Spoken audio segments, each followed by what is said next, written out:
वनवास हुआ, क्यों हुआ? आपने कथा सुनी कि माँ कैकेयी ने अपने दोनों वरदान मांग लिए थे। पहले वरदान में भरत के लिए राज टीका और दूसरी वरदान में तापस बेश विशेष उदासी 14 बरिस राम वनो।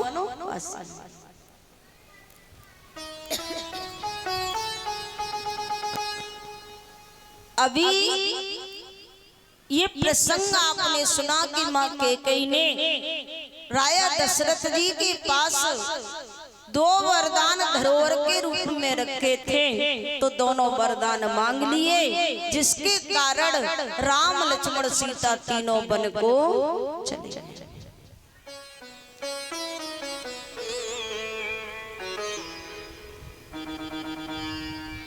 जिस समय राम वन के लिए गए थे, उस समय श्री राम की अवस्था क्या थी? कितनी अवस्था थी भगवान राम की?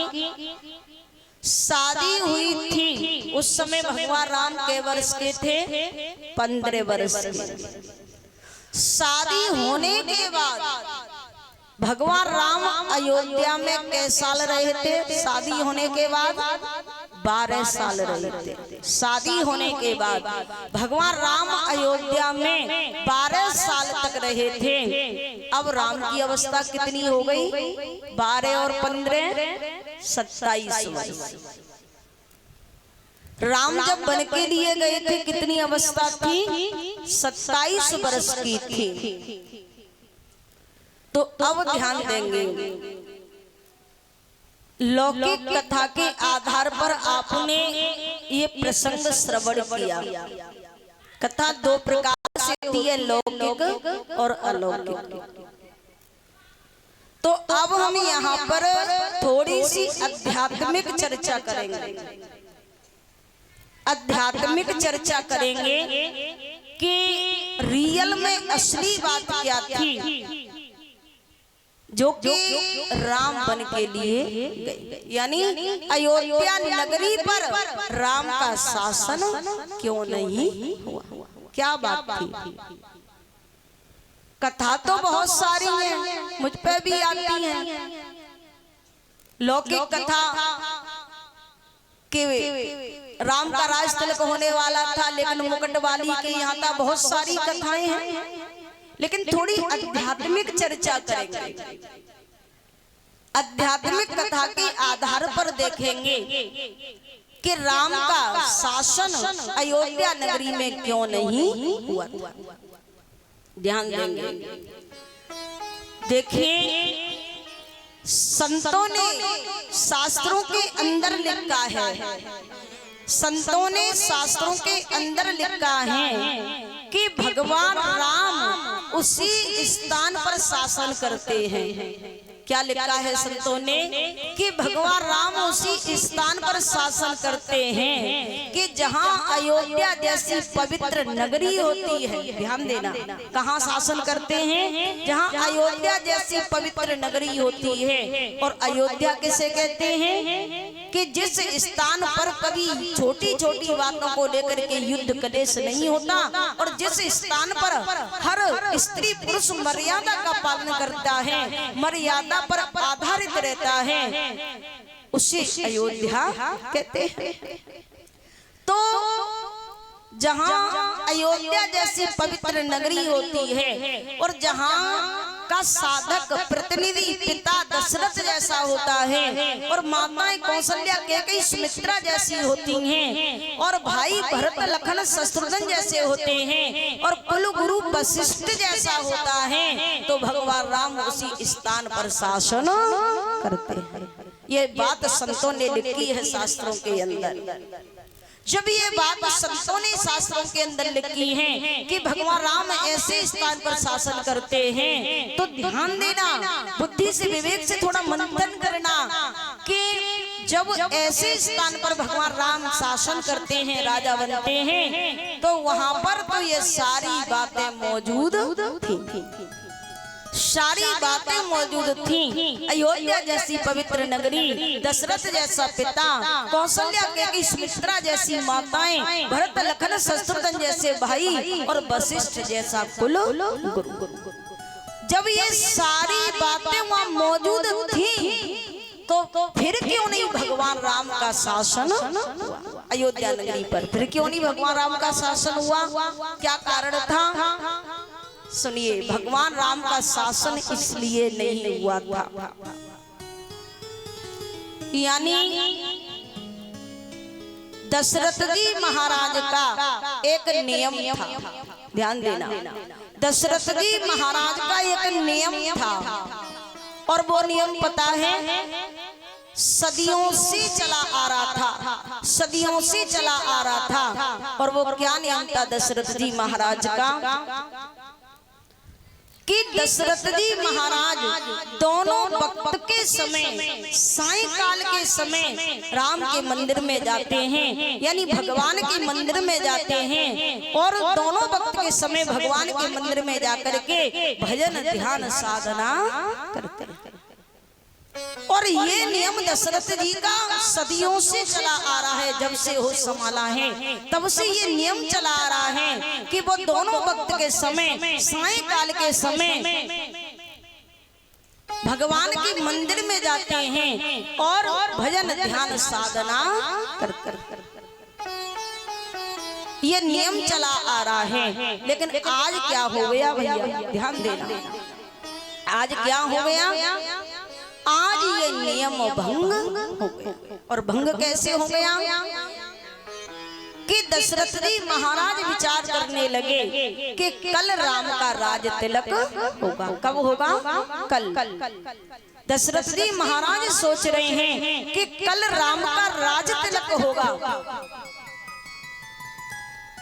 और ये समाचार कैकेयी सुनेगी कि कल राम राजा बनेगा तो कैकेयी अति प्रसन्न होगी। ये समाचार कैकेयी सुनेगी कि कल राम राजा बनेगा तो कैकेयी अति प्रसन्न होगी, क्योंकि कैकेयी राम को प्राणों से भी ज्यादा प्यार करती है। तो दशरथ जी महाराज ऐसा सोच ही रहे थे, कैकेयी का नाम लिया और ऐसा सोच रहे थे कैकेयी के बारे में कि यह समाचार कैकेयी सुनेगी कि कल राम राजा बनेगा तो अति प्रसन्न होगी, ऐसा सोच रहे थे। लेकिन हुआ क्या भैया, कैकेयी के बारे में कुछ ज्यादा ही सोच लिया।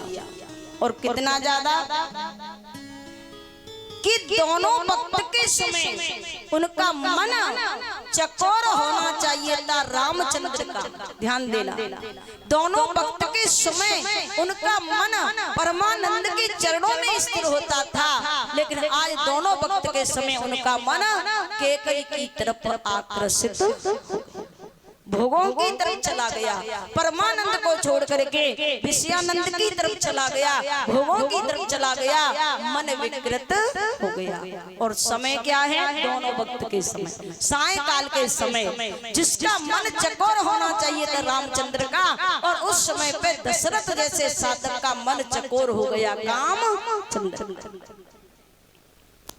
तो आप ही बताइए राम राज्य कैसे हो सकता है? क्योंकि बाबा तुलसी ने स्पष्ट लिखा है कि जहाँ काम तहाँ राम नहीं। याद रखना, जहाँ काम तहाँ राम नहीं, और जहाँ राम नहीं काम तुलसी कबहू न रह सके रवि रजनी एक ठाम।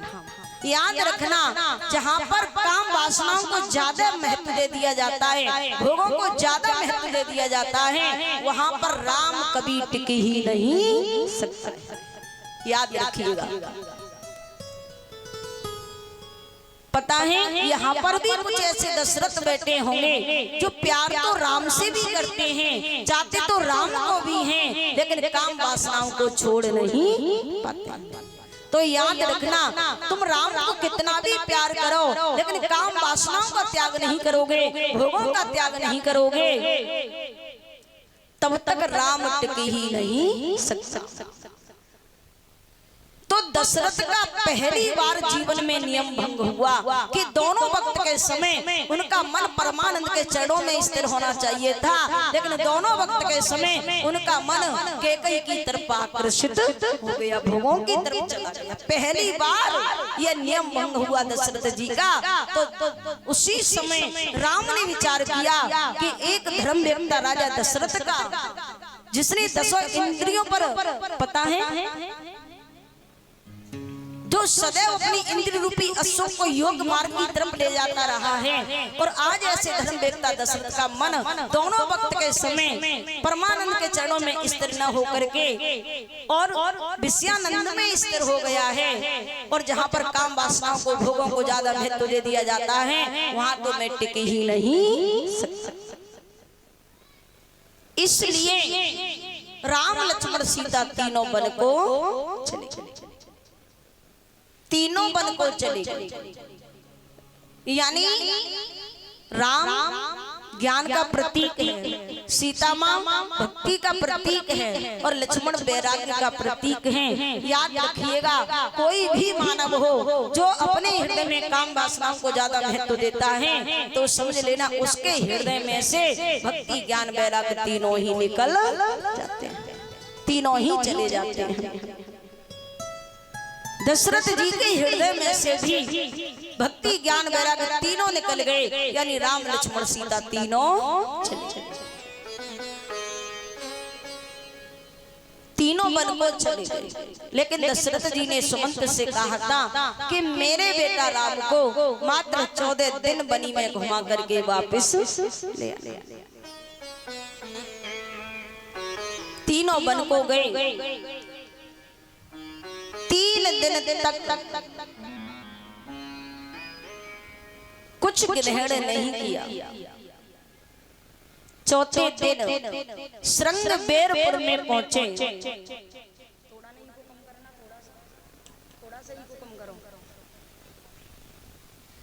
3 दिन तक कुछ ग्रहण नहीं किया। चौथे दिन श्रृंगबेरपुर में पहुंचे, कुछ फल खाए। चौथे दिन श्रृंगबेरपुर में पहुंचे, कुछ फल खाए, और 5वें दिन भगवान राम गंगा जी के तट पर पहुंचे। 5वें दिन भगवान राम गंगा जी के तट पर पहुंच गए। लेकिन एक बात बता दूं भैया, बाबा तुलसी ने रामायण के अंदर लिखा है, क्या लिखा है बाबा तुलसी ने रामायण के अंदर? जब श्री राम गंगा जी के तट पर पहुंचे तो चौपाई में लिखा है, ध्यान दीजिएगा,